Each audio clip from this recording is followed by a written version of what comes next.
Show da Liberdade. Opinião. Agora vamos acompanhar os detalhes da retomada do julgamento do ex-presidente Jair Bolsonaro com o cientista político Vanúcio Pimentel. Bom dia, professor. Bom dia, Núbia. Bom dia a todos os ouvintes aqui da Liberdade. Hoje, quarta-feira, dia 10 de setembro. E vamos hoje fazer a repercussão do dia de ontem, né? O dia de ontem que marcou a retomada do julgamento do ex-presidente Jair Bolsonaro pela primeira turma do Supremo Tribunal Federal, e aí já com os votos dos ministros, e aí como nós esperávamos ontem, né? Ontem pela manhã nós discutíamos exatamente isso, que os votos tendiam a ser longos, porém jamais poderíamos imaginar que o voto do ministro relator Alexandre de Moraes duraria mais de 5 horas, né? Então, é um voto muito longo, muito extenso, muito detalhado, que foi seguido no período da tarde pelo voto do ministro Flávio Dino, que era exatamente o segundo a se pronunciar ontem. E aí hoje, agora pela manhã, nós vamos ter a retomada, e aí terá o outro voto que causa muita expectativa, que é o do ministro Luiz Fux, em seguida a ministra Carmen Lúcia e, por fim, o ministro Cristiano Zanin. E aí na sexta-feira teremos aí uma sentença para esse caso. Mas vamos retomar aqui a fala, não é, ao voto do ministro Alexandre de Moraes. Chamou muita atenção não apenas o longo tempo que ele utilizou para fazer o seu voto, mas também o fato de que ele se sustentou na sua argumentação nas provas que a Polícia Federal coletou e não com mais força na delação do Mauro Cid. Ele, em certa medida, ignorou a delação do Mauro Cid e passou a sustentar todo o argumento em torno das provas coletadas pela Polícia Federal.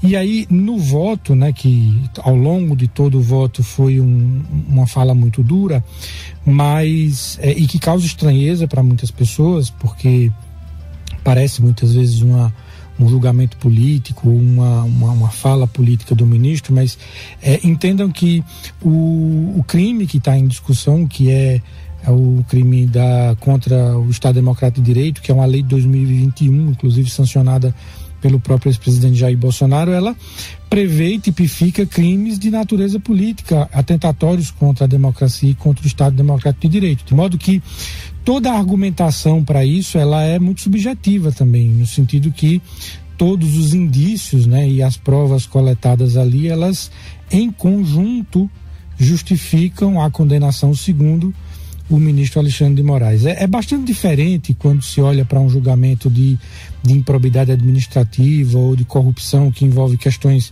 bastante objetivas, o recurso que foi para lá, o recurso que foi para cá, o contrato que foi fraudado ou algo nesse sentido. Nesse caso, crimes com essa natureza, eles não têm essa mesma característica de prova cabal, né? Ou seja, de que há uma prova cabal que demonstra um benefício direto de uma pessoa sobre a outra, ou em relação ao poder público, ao recurso público, ou seja, não há essa objetividade tão grande de prova, porque trata-se de um crime, primeiro, atentatório, e segundo, que ele é baseado, portanto, ele não se concretizou, porque exatamente o crime é tentar e não concretizar o ato. E aí ele torna-se completamente subjetivo, e é esse conjunto probatório, a junção dessas inúmeras provas, e aí é preciso se reconhecer que a produção de provas pelo próprio réu Jair Bolsonaro foi gigantesca, ou seja, a quantidade de provas que ele produziu contra ele mesmo, não apenas falando, mas minuta, teve minuta do golpe, teve reunião gravada, teve anotação, teve, além de delação, teve uma série teve mensagem de celular, teve punhal verde e amarelo, teve, ou seja, um monte de documento impresso dentro do Palácio Planalto, um monte de situações que realmente colocam a própria defesa do ex-presidente numa situação muito difícil de revidar, porque todos esses documentos foram encontrados com os auxiliares do ex-presidente e todos convergem para o mesmo ponto. Que era o ponto de que ele se manteria no poder depois do resultado das eleições de 2022. E aí, todo esse conjunto probatório é que gera essa condenação, segundo o ministro Alexandre de Moraes, acompanhado logo em seguida pelo ministro Flávio Dino. Também é de ressaltar o fato de que o ministro Flávio Dino fez uma ressalva em relação a alguns réus, né? O Alexandre Ramagem, o general Heleno e o Paulo Sérgio, que era o ministro da Defesa.